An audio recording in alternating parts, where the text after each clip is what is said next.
تبارك الذي بيده الملك وهو على كل شيء قدير.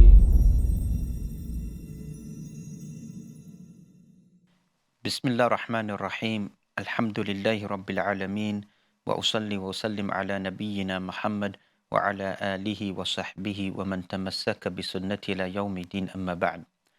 Continuing our journey with the second last juz of the Quran, as we've entitled it, the Blessed Chapters, a series looking at Juz Tabarak, the 29th juz of the Quran, whereby primarily the theme of these surahs, these 11 surahs inside this juz, is continuing the same theme that existed inside Juz Amma, and also is the continuous theme that exists throughout the Quran. The belief in Allah subhanahu wa ta'ala, the belief in the last day, the belief in the reward of paradise, and the belief in the punishment of the hellfire that awaits those individuals who don't carry out those actions that Allah subhanahu wa ta'ala has highlighted. And especially inside these surahs that we find that Allah subhanahu wa ta'ala continuously highlights those actions that led people, or those lack of actions that people did not comply with, that led them to enter into the hellfire. In the previous surah it mentioned, مَا سَلَكَكُمْ فِي سَقَرٍ, what made you end up going into Jahannam? And the answer is given, قَالُوا لَمْ نَكُمْ مِنَ الْمُصَلِّينَ, we never used to offer the prayer. And this surah today, Surah Al-Qiyamah, there's no exception, the same theme again that Allah subhanahu wa ta'ala concludes the surah speaking about, فَلَا صَدَّقَ وَلَا صَلَّى وَلَكِنْ كَذَّبَ وَتَوَلَّى. فَلَا صَدَّقَ وَلَا صَلَّى, he never testified to the truth, or he never gave charity, never affirmed the truth or affirmed the belief in Allah subhanahu wa ta'ala, وَلَا صَلَّى, and never offered the prayer. Rather, he denied, belied, rejected, and turned away. So there awaits the punishment for this individual.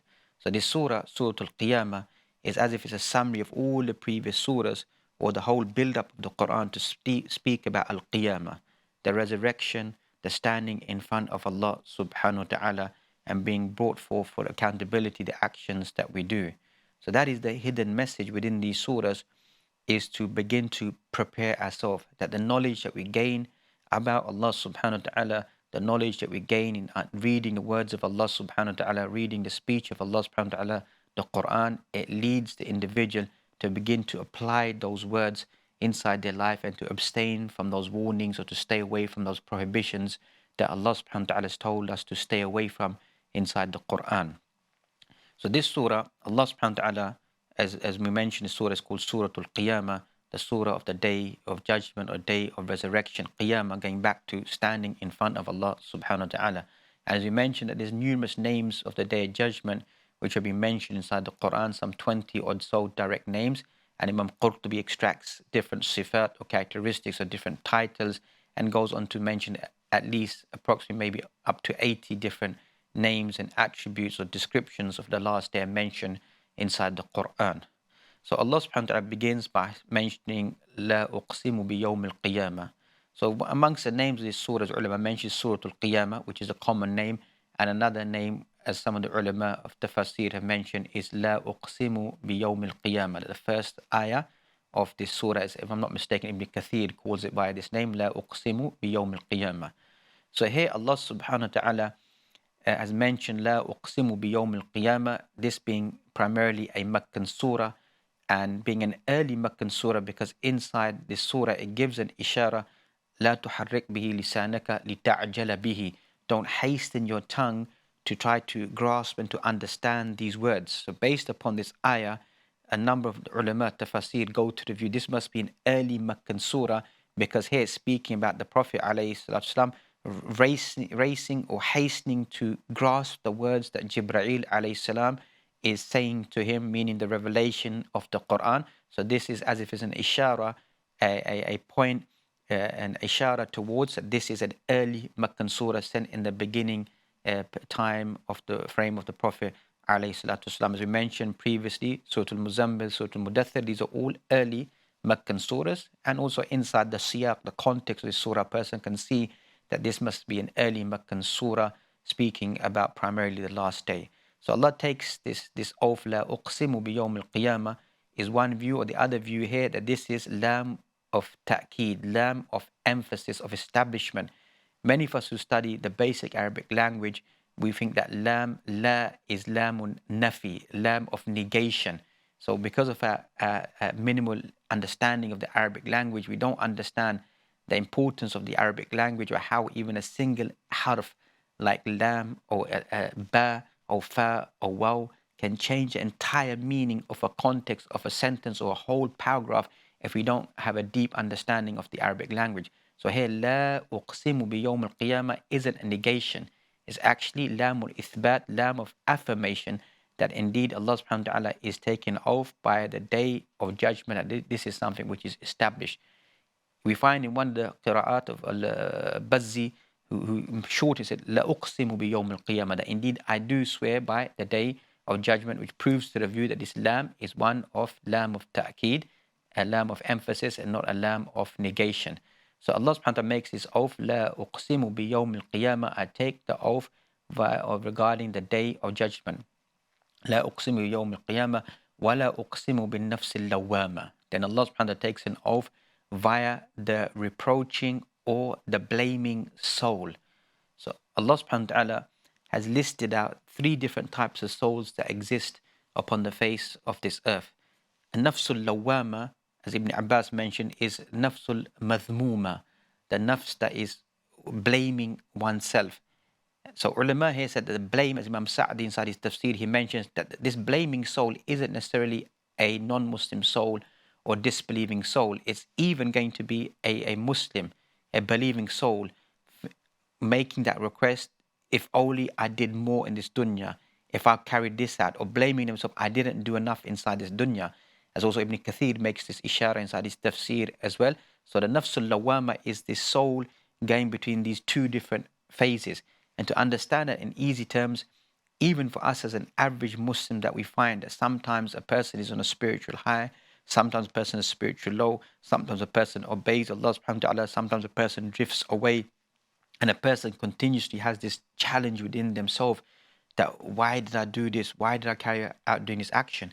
And this is a good sign that the person is challenging themselves. Rather, some of the ulama, spirituality, like Ibn Qayyim al-Jawziyya in his works, Madarij al-Salikin, Steps of the Travelers, he highlights that even the prophets, when they made an error, or they made a mistake, or they made that misjudgment, or what they done, they actually jumped up many steps when they turned back to Allah subhanahu wa ta'ala. So that's how the believer should be, that when they err, or they make a mistake, or they, as they say in today's language, the person begins to slip, they then recognize that mistake and they jump many steps in proximity, closeness to Allah subhanahu wa ta'ala. So this is the soul in between the 2 states, in a good state, then in a bad state, and that continuous challenge that takes place. The other soul that Allah subhanahu wa ta'ala mentions inside the Quran, Inna nafsa la ammaratun bisu illa ma rahima rabbi.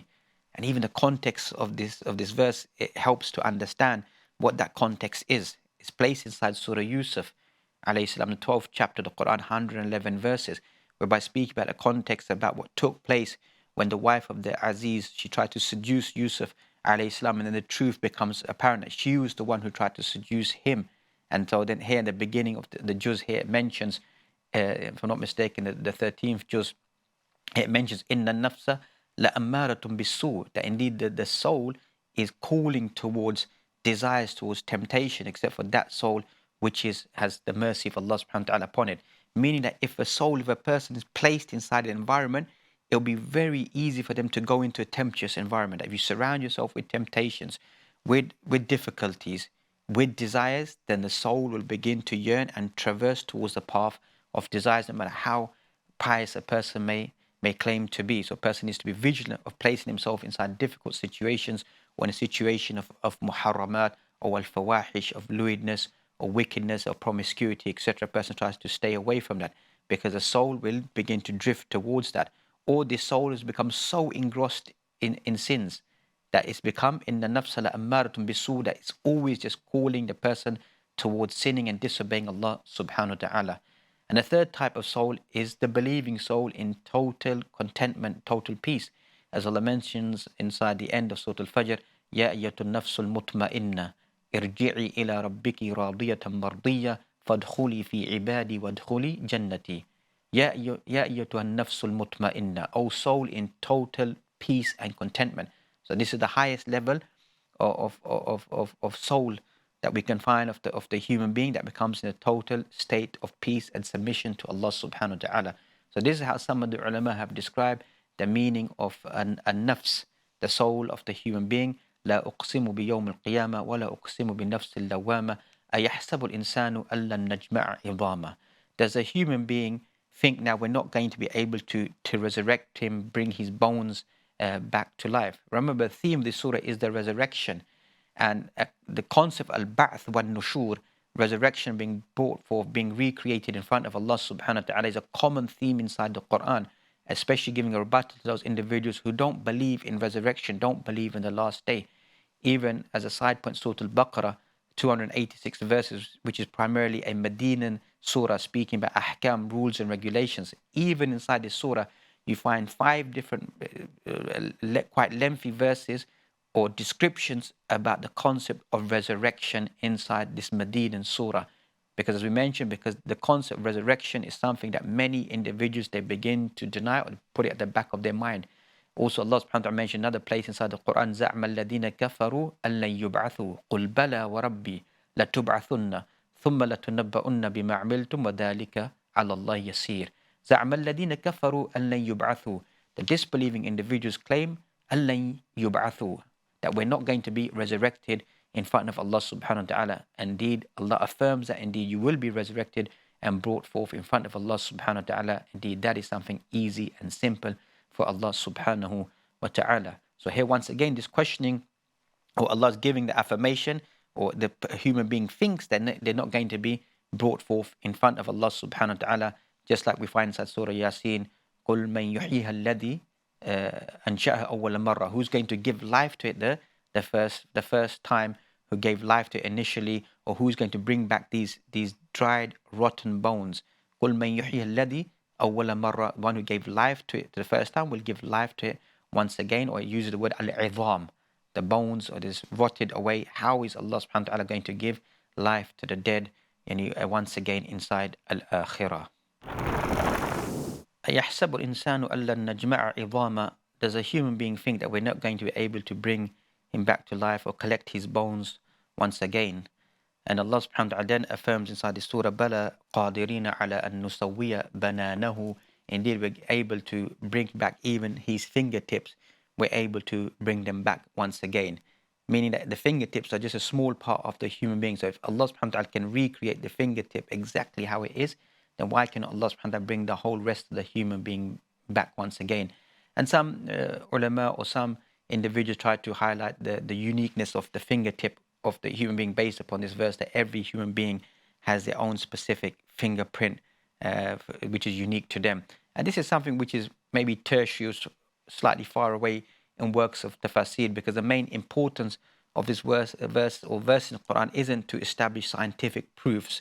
If scientific proofs or scientific any evidences are given from the Quran establishes science, then well and good. If not, primarily the book of the Quran is not a book of science to affirm science, any discoveries that take place on the face of the earth. And the inner meaning of this verse isn't speaking about the fingerprint of the human being, it's speaking about the resurrection and bringing forth back the human being in front of Allah subhanahu wa ta'ala. Another ulama tafsir mentioned an nusawwiya bananahu, that we could have made the fingers of the individual to be like an animal's hand, wouldn't be able to grasp. So Allah subhanahu wa ta'ala has created the human being, لَقَدْ خَلَقْنَا الْإِنسَانَ فِي أَحْسَنِ تَقْوِيمٍ, created the human being in the best mold, the best structure, is another interpretation how ulama tafsir have mentioned this verse. بَلْ يُرِيدُ الْإِنسَانُ لِيَفْجُرَ أَمَامَهُ. Rather, the human being wants to rebel in front of us. And ulama tafsir, they mention that the human being to rebel in front of Allah subhanahu wa ta'ala means that to delay their tawbah or their turning back to Allah subhanahu wa ta'ala. Procrastination, that we'll see what happens later on, delaying their tawbah, sawfa afal, sawfa atub, I will repent, I will return back once again, whatever it may be. They deny the concept of returning back to Allah subhanahu wa ta'ala, so they begin to delay their tawbah. So they begin to become rebellious openly in the rules and regulations of Allah subhanahu wa ta'ala. يَسْأَلُ أَيَّانَ يَوْمُ الْقِيَامَةِ. Then ask, when is the day of judgment going to be? And this is min bab sukhriya. It's not asking from honesty of when is the day of judgment, or what do we need to do to prepare for the day of judgment. It's asking, well, bring about the day of judgment if the day of judgment is something which is true. Then Allah describes فَإِذَا بَرِقَ الْبَصَرُ, when the eyesight is taken away. Another qira'ah, وَإِذَا بَرَقَ الْبَصَرُ, when the eyesight is snatched or taken away. وَخَسَفَ الْقَمَرُ, and the moon, it loses its sight, or the light is taken away from it. وَجُمِعَ الشَّمْسُ وَالْقَمَرُ, and the sun and the moon are gathered together. And likewise, in certain ahadith, it mentions about the sun and the moon being rolled up and placed in the hand of Allah subhanahu wa ta'ala. يَقُولُ الْإِنسَانُ يَوْمَئِذٍ أَيْنَ الْمَفَرُ. So the human being asks the question, where can I escape? Where can I go? And inside this, as we began inside this dunya, we do those actions to come closer to Allah subhanahu wa ta'ala. فَفِرُّوا إِلَى اللَّهِ, flee back to Allah subhanahu wa ta'ala. When obstacles, difficulties, hardships befall the individual, a person doesn't run away from Allah subhanahu wa ta'ala. A person doesn't delve their life in vices, in sins, or intoxications, or in alcohol, to, as they say, to wash away their worries or to take away their worries. A Muslim should run towards Allah subhanahu wa ta'ala, towards spirituality, to help them, bring them out of the difficulties they face inside this world. And those difficulties inside this world, Allah subhanahu wa ta'ala will also, whoever's fleeing to Allah subhanahu wa ta'ala, will remove and relieve the difficulties inside al-akhirah, the difficulties of al-yawm al-qiyamah. Kalla la wazar. Indeed, there's going to be no burden upon the individual, meaning no extra sins will be placed upon that individual. Ila rabbika yawma idhinil mustaqar. To their Lord on that day is the station or the point of return. يُنَبَّأُ الْإِنسَانُ يَوْمَئِذٍ بِمَا قَدَّمَ وَأَخَّرَ. And on that day, the human being will be told that which they sent forth and that which they delayed in not carrying out in obedience to Allah subhanahu wa ta'ala. And Allah then mentions بَلِ الْإِنسَانُ عَلَى نَفْسِهِ بَصِيرًا. And so many times Allah subhanahu wa ta'ala speaks about al-insan, the human being, inside this surah. Indeed, the human being stands as an evidence for himself. And that is a clear message inside the Quran, that even on the day of judgment, even before the angels will testify or lay out our record, the record is there written down. It will be said to us, اقرأ كتابك كفى بنفسك اليوم عليك حسابا. It will be said to the individual, اقرأ كتابك, read your book, read your record, read it yourself. You stand as a testimony or as a witness yourself upon your own self of what you carried out upon the face of this earth. So, وَلَوْ أَلْقَى مَآذِيرًا, even though the person may try to bring excuses. As we find in narrations, مَنْ نُوقِشَ فَقَدْ عُذِّبَ. Whoever is questioned excessively is a sign that that individual will be punished by Allah subhanahu wa ta'ala. وَلَوْ أَلْقَى مَعَاذِيرًا, even though if the person begins to give excuses, then Allah subhanahu wa ta'ala mentions, لَا تُحَرِّكْ بِهِ لِسَانَكَ لِتَعْجَلَ بِهِ. Don't hasten your tongue to try to grasp or to collect the Quran or recital of the Quran. Now in these verses, you find this brief discussion begins to speak about the Quran, speaking about the Prophet alayhi salatu wasalam. And some of the ulama mentioned that if we took these verses out and we took the beginning of Surah Al-Qiyamah and then we took the final part there where Allah subhanahu wa ta'ala begins to speak about the last day again, كَلَّا بَلْ تُحِبُّونَ الْعَاجِلَةَ, there will be a total flow, that the whole of it is flowing about the last day. But Allah subhanahu wa ta'ala inserts these verses to speak about the importance of the Quran. Rather, Imam Sa'di highlights that these are the stages of the Quran, or the implementation inside our lives, is what he tries to extract based upon these verses. So the first stage is لا تحرك به لسانك لتعجل به. The first stage of the Quran is the recital of the Quran, to read the Quran. إن علينا جمعه وقرآن. Upon us is to preserve the Quran. So here he says that this is the station of memorizing the Quran. فَإِذَا قَرَأْنَاهُ فَاتَّبِعْ قُرْآنَ. And if you begin to read it, upon us is to explain it. So he said this is the third stage, is one of explaining or trying to go. وَثُمَّ إِنَّ عَلَيْنَا بَيَانَ. Upon us is to explain it, is to then to read the tafsir or try to understand the speech of Allah subhanahu wa ta'ala. In a nutshell, so these ayat are speaking about, as we mentioned, how the Prophet ﷺ would quickly hasten to imitate and to copy Jibreel ﷺ, thinking he's going to forget those words. He won't be able to retain them. So Allah subhanahu wa ta'ala is giving that reassurance that you just follow Jibreel ﷺ in his recital of the Quran. Upon us is going to be inna alayna jam'ahu wa Qur'ana. Upon us is to preserve the Quran and for you to be able to recite it. Because the preservation of Quran has been mentioned by Allah subhanahu wa ta'ala inside Surah Al-Hijr, the 15th chapter of the Quran, verse number 9, where Allah mentioned, Inna nahnu nazzalna dhikra wa inna lahu lahafidhun. Indeed, we sent down a dhikr. A dhikr is one of the names of the Quran. Wa inna lahu lahafidhun. And we're going to preserve it. So this is a promise by Allah subhanahu wa ta'ala that He will preserve the Quran. It will not be like the previous scriptures that existed before, whereby they were altered or they were taken away, etc. The Quran is totally preserved. So you, Ya Rasulullah Sallallahu Alaihi Wasallam, you don't need to worry about that. The Quran will be preserved during your lifetime and after your lifetime, all the way until the day of judgment. فَإِذَا قَرَأْنَاهُ فَاتَّبِعْ قُرْآنَ. So when we recite the Quran to you, then your task is to follow it, to read it again, and to implement the Quran. ثُمَّ إِنَّ عَلَيْنَا جَمْعَهُ. Upon us is to guard and to preserve and to collect the Quran. كَلَّا بَلْ تُحِبُّونَ الْعَاجِلَةَ. Then the theme returns back to the mention towards the last day. Indeed, the human being, كَلَّا بَلْ تُحِبُّونَ الْعَاجِلَةَ. You like the hastily things, the fleeting things, the quick things of life that you want. Meaning that our focus is not on al-akhirah, as some of the works of Tafsir, Imam Sa'di inside his Tafsir, he mentions that we're worried about the floating dunya. Hasty about things of this dunya is what we're worried about, the temporary things of this dunya, and we're not worried about al-akhirah. وَتَذَرُونَ الْآخِرَةَ. And you abandon al-akhirah. It doesn't mean that we totally abandon the dunya, but it means that we have a greater vision about the reward regarding al-akhirah. وُجُوهٌ يَوْمَئِذٍ نَاضِرَةٌ. On that day, some faces will be gleaming. They will be shining on the day. And this is common inside the Quran. Allah subhanahu wa ta'ala makes this depiction, this imagery of faces on that day, whether we look at in Surah Al-Imran, the faces on that day, وَبْيَضَّتْ وُجُوهٌ. On that day, some faces will be shining, some faces will be wretched, some faces will be upset. Inside Surah Al-Ghashiyah as well, we find this similarity is given. And here again inside Surah Al-Qiyamah, on that day, some faces will be radiant. They will be glowing. إِلَى رَبِّهَا نَاظِرَةٌ. Whereby they will be looking at Allah subhanahu wa ta'ala. Now here Ibn Kathir, rahmatullah alayhi, inside his Tafsir Al-Quran Al-Azim, he highlights so many different evidences to highlight what is the meaning of looking at your Lord.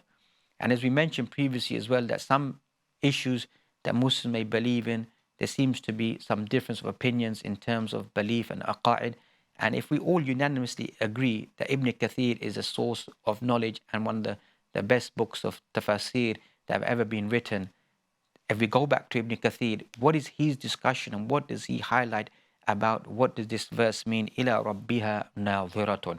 He highlights that this is something mutawatir in nature, numerous narrations, all in the books of Sihah, that we find books, authentic books of hadith, is being compiled there. And there's numerous evidences to prove this point. And he says, I don't want to prolong the subject and the discussion, even though he lists so many hadith, that this is the creed of Ahl Sunnati wal Jama'ah, that the believers on the day of judgment will get to see Allah subhanahu wa ta'ala.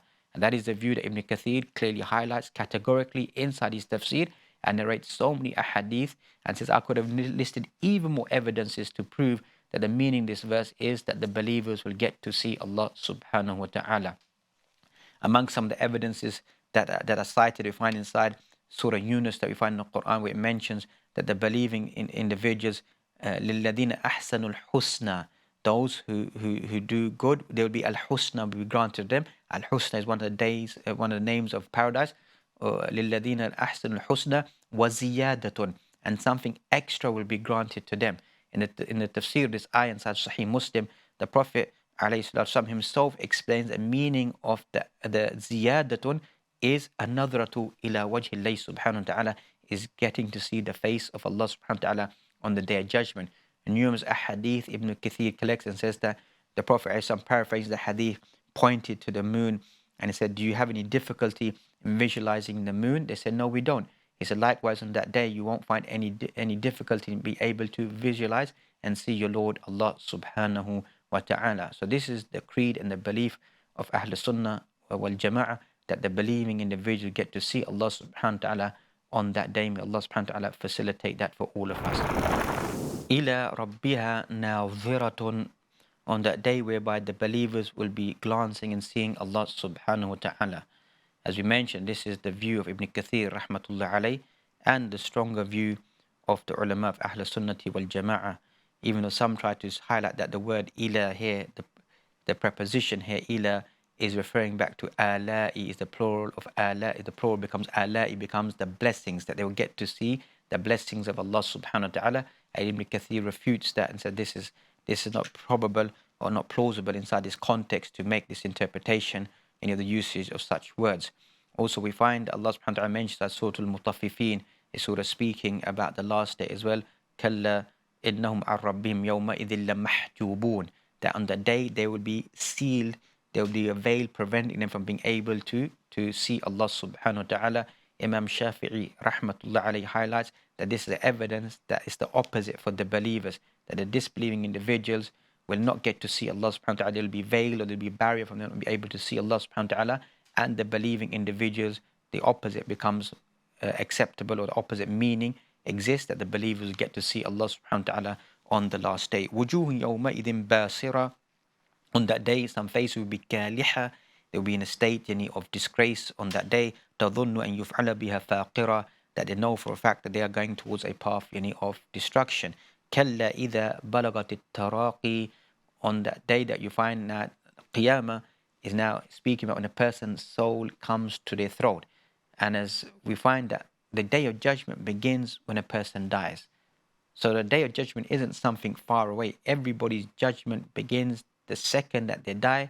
They've now left this world and they've entered into the world of the barzakh, and then from there will traverse into al-akhirah. So when the soul, it comes to at-taraqi, comes to the collarbone, or comes to the top of one's throat, وَقِيلَ مَنْ رَاقٍ. Is there anyone, raq here carries the meaning, is there a doctor or medical cure, or is there anyone who can do ruqya, any incantation, any reading, any recital? Is there any form of cure that someone can prevent me and stop me from death or leaving this dunya?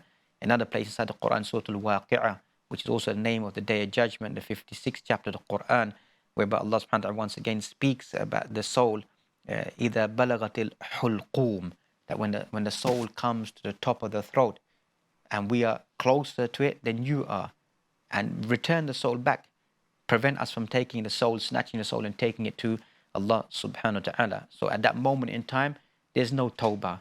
When the soul comes to the top of the throat and is about to leave this world, and if a person then begins to say, I now repent to you, or I turn back to you, that tawbah is not accepted by Allah subhanahu wa ta'ala. وَقِيلَ مَنْ رَاقٍ وَظَنَّ أَنَّهُ الْفِرَاقِ. And now at this moment, وَظَنَّ means that yaqinan, he knows for a fact, the dying person knows, and even the person around the person who's dying, أَنَّهُ الْفِرَاقِ, that this is a time of departing, this is the time of leaving this dunya. وَالْتَفَّتِ السَّاقُ بِالسَّاقِ. And one interpretation is that hardship after hardship, now because this person is passing, is leaving this dunya. Other ulama said, the meaning of this وَالْتَفَّتِ السَّاقُ بِالسَّاقِ is the literal meaning that one leg comes over, one calf comes over the other calf, and the body becomes stiff and it becomes hard to move the individual, which is plausible as well when we see a person in the state that they die and they leave this body. The body may jam up, becomes difficult to move the person. So physically there's that change that takes place.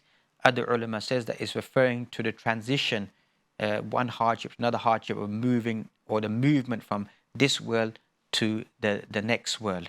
Other ulama said that it's the leaving of this dunya and the preparation, the angels for that individual inside al-akhirah, for that believing individual. إِلَى رَبِّكَ يَوْمَئِذٍ الْمَسَاقِ. To Allah subhanahu wa ta'ala on that day is the return. And then as we began with the surah, then comes the warning for those individuals who did not believe and carry out those actions that Allah subhanahu wa ta'ala told us to do in the face of this earth. فَلَا صَدَّقَ وَلَا صَلَّى. Never offered the prayer, never testified to the truth, didn't have the right belief towards Allah subhanahu wa ta'ala. وَلَا صَلَّى, never offered the prayer. Here, these are one of the verses that numerous ulama, amongst them that comes to mind, Ibn Qayyim al-Jawziyah in his work speaking about hukum tariqus salah, the ruling of the person who abandons the prayer, uses this verse as a proof that the person who doesn't pray 5 times a day is classified as a disbelieving individual, because here Allah mentions فَلَا صَدَّقَ وَلَا صَلَّى, the person didn't testify to the truth and they did not carry out the prayer. And also as a side point here, it highlights the belief, a concept of belief. فَلَا صَدَّقَ, didn't testify to the truth, وَلَا صَلَّى. You can't just say that I believe in Allah subhanahu wa ta'ala and just keep that within your heart and within your mind. Your belief leads you to actions. وَلَا صَلَّى, and never offered the prayer. Because we find, unfortunately, this is a dangerous concept that is beginning to travel among some Muslims, that they believe that only Allah subhanahu wa ta'ala will judge me. Allah knows that I have a pure heart, I have a pure belief. But your pure heart and your pure belief should lead you towards obeying Allah subhanahu wa ta'ala. You don't need to make such words or statements that I pray in secret and Allah knows how I pray, how I offer my prayer, what my intention is, and only God can judge me, only Allah can judge me. That's right, only Allah subhanahu wa ta'ala can judge.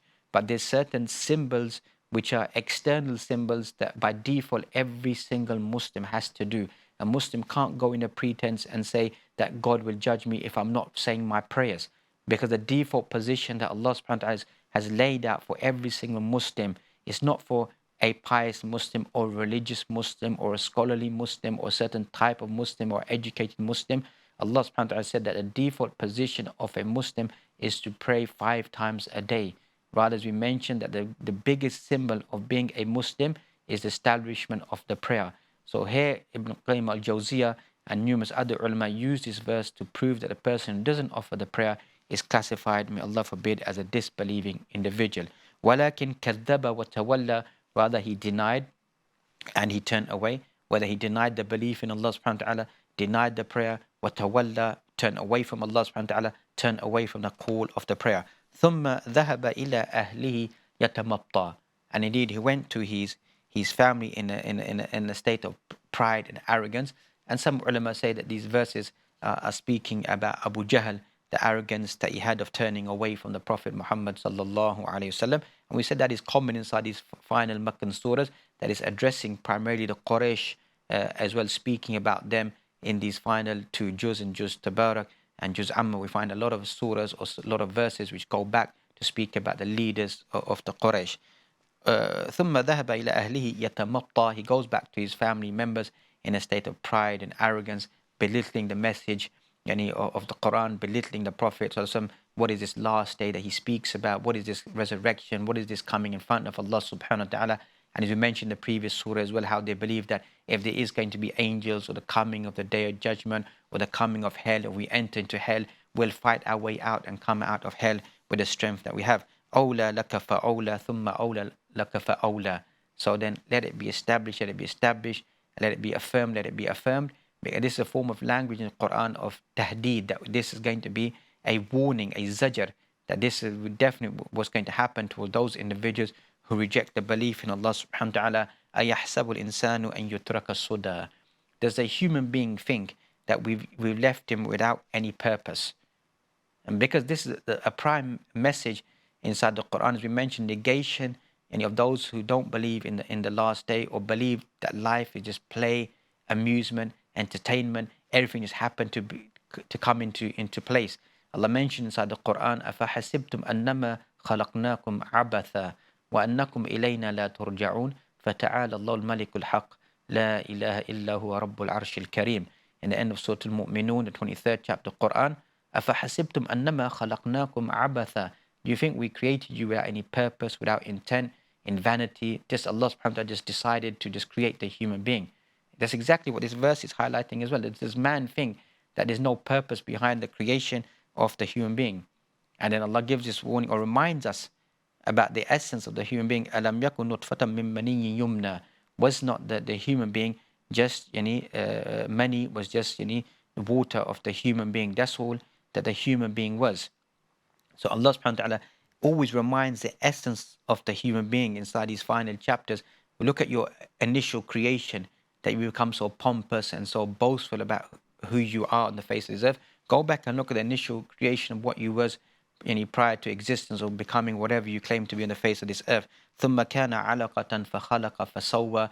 Then you became like a clot of blood. Then we formed you and we fashioned you. That this is the beginning. You are in Surah Al-Mursalat is going to mention that you are despicable water. That's all that you are, the essence that you are.